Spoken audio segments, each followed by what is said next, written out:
This is the story of a woman whose past came back to her in the most unexpected way. It all began at university. Amara was bright, beautiful, full of dreams, and deeply in love. But one test changed everything. When she discovered she was pregnant, her world turned upside down. Her boyfriend, overwhelmed and unready, abandoned her. Alone and scared, Amara made the hardest decision of her life, a choice no mother ever wants to make. She gave up her baby girl. Years passed. Amara became a renowned interior designer. She was thriving in both her career and marriage. She'd married David, a gentleman she'd met when her career had just begun to take off. He'd been everything that she'd needed. David absolutely loved and cherished her, even with knowing about her past and struggles. Her life looked perfect, but despite their wealth and love, something was missing: a child. Amara had tried, but every pregnancy ended in heartbreak, and no matter how hard they searched, her first daughter could not be found. One evening, as they were both relaxing in front of the TV after a long day of work, David turned to face his wife. He had something to say to her. "Amara, I would like you to think about it again," he started in a soft tone. Amara didn't respond, but her eyebrows furrowed. She didn't need to ask, she already knew what he was talking about. "We've tried everything. Maybe we really should consider adoption," David continued softly to his wife. "David, you know how I feel about that. My child is out there somewhere. How can I raise someone else's child while mine could be suffering?" Amara finally responded in a cold tone. She seemed cold, but David saw more than that.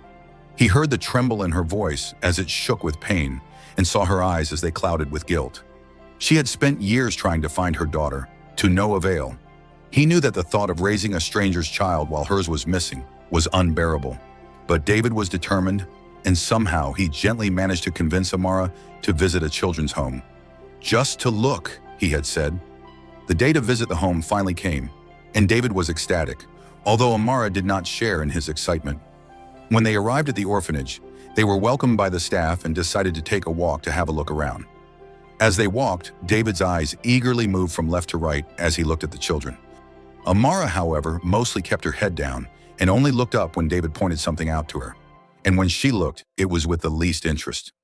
Suddenly, David stopped and pointed. Amara stopped as well and looked up at her husband. "Look at her. She's perfect," he said in a voice full of awe. His eyes were wider than Amara had seen them this entire walk. She followed his hands to see where he was referring to and was met with the sight of a young girl. A little girl sitting quietly in the corner, drawing. She looked so engrossed in whatever she was doing, but as if sensing that someone was looking at her, she looked up and gave a beautiful smile when she saw them. Something tugged at Amara's heart. A flicker, a pull, but she ignored it. The girl was beautiful, and Amara could admit that, but she did not want her. "She's too old. I wanted a baby at the very least," Amara said, frowning. "I know, but this is actually the best age to adopt. She looks to be about 6 to 7 years old. You skip the newborn and toddler phase and get straight into it. No sleepless night or restless days taking care of a helpless kid," David rambled as he tried to convince Amara to consider the girl. Amara did not budge, and they eventually left the orphanage with nothing. But David had felt something when he looked at that child. He wanted her, and as much as his wife would not show it, he knew that she did not despise the girl. He had seen how she had stared at the young girl. Her mouth dropped slightly open, and her eyes widened a little. She had felt something as well, so David knew there was hope. He spoke to her, not to pressure her, but to try and convince her that it would be a wonderful decision to make. Amara vehemently refused at first, but her resolve slowly began to crumble. After all, she was not getting any younger, and she deeply longed for the mother-child connection. Reluctantly, Amara agreed, and they adopted the girl. Her name was Maya, and she was thrilled to be adopted. She had spent the year of her life that had been in the orphanage, dreaming of the day she would finally have a family of her own. She clung to David like he was her hero, and technically he was. With Amara, however, it wasn't so easy, as she had built walls. Maya was the sweetest child, cheerful, gentle, polite. She drew her parents' pictures, left little notes, and even helped around the house. She adored David, and she tried to love Amara too. But Amara was cold, cruel. When her husband was around, she was a great mother to Maya. But once David was gone, her mask fell. She criticized Maya's every move, the way she chewed, the way she laughed, even the way she breathed too loudly when she slept. When she had a bad day at work, Maya suffered the brunt of it and was punished. She had her drawings ripped up, her warmest sweater, a red one from the orphanage, mysteriously vanished one day. Amara had donated it, claiming it was too childish. Amara, however, had never hit Maya. She could never bring herself to do it. But she also severely neglected Maya. She rarely fed her on time, and because of this, Maya learned to sneak into the kitchen when no one was watching. Maya was being terrorized whenever David wasn't around, and because of this, she clung harder to David and wished he would never leave. She would even cry at times when he would leave. But she never told him anything about what was happening. Maya was young but very smart. She knew what telling her father would do to the relationship he had with his wife, and she did not want to be the one who ruined that. And even with how cruel Amara was to her, Maya still thought of her as her mother and longed to have a relationship with her. Every night, Maya whispered through the door, "Good night, Mommy," hoping one day Amara would hear it and finally look at her, as though she were her daughter. It was not just anger that Amara carried, it was longing. Every time Maya smiled, every time she said, "Mommy," something twisted inside Amara, because in that little girl's eyes, she saw the daughter she lost. But instead of embracing it, she pushed her away. Her guilt had hardened into cruelty. Amara had never stopped looking for her daughter, even after the adoption. She contacted agencies, scoured online forums, and even hired private investigators. But the trail always went cold. One evening, while cleaning, Amara stumbled upon Maya's adoption file.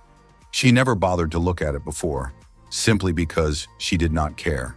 But this time, something made her read it. Her eyes scanned the document as she saw the information she already knew: Maya's name, age, genotype, and so on. Some of these pieces of information she knew only from David rambling about her. As she flipped through the document, something caught her eye, something she didn't know. Maya's birth details, particularly the hospital's name and birth date. Something caught in her throat, and her hands began to tremble. "It can't be," Amara muttered quietly to herself as she stared down at the paper in her hands. "No, it can't be," she said, her voice now shaking. Amara willed herself to calm down and think logically. What were the odds that the child she'd spent most of her adulthood looking for just happened to be the child she'd reluctantly adopted? It was almost impossible. But that would explain so much. That feeling that Amara got whenever she looked at Maya. She could never place the feeling. That gut-wrenching, heart-twisting, but almost joyful feeling she got whenever she looked at the young girl. Maybe this could explain it. "I need to dig deeper and find out the truth," Amara said to herself. She was shaken but planned to hide everything from her husband until she knew what was and what wasn't. DNA testing confirmed it. Maya was actually her daughter, the very child she had given up, the very child she had been abusing. Amara fell apart. She wept for days and she couldn't look Maya in the eye. The cruelty, the anger, all directed at her own child. How could fate be so cruel? Or was it mercy, giving her a second chance? One night, Amara summoned up the courage and tiptoed into Maya's room. She knelt beside Maya's bed, brushing her hair gently as she slept, tears falling. Amara sobbed softly as she caressed her long-lost daughter. Now that she really took a look at her, she could see their resemblance. It could have been her eyes playing tricks on her or the guilt messing with her head, but Amara thought that Maze looked so much like her that she wondered how she'd never seen it in the first place. "I'm so sorry, my sweet girl. Mommy didn't know." Maya stirred and looked up, sleepy-eyed. When she saw her mother, she smiled. "It's okay, Mommy. I always knew. I wished it every night," Maya whispered. In that very moment, all the walls crumbled, and for the first time, Amara held her daughter the way she should have all those years ago.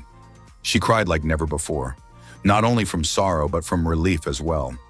Although Amara had found Maya's forgiveness quite easily and quickly, the same could not be said for her husband.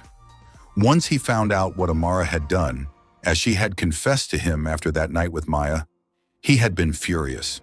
He couldn't believe that his beautiful and kind wife had done such things to his daughter. Their daughter. Even if Maya had not been Amara's legitimate child, what she did was unacceptable.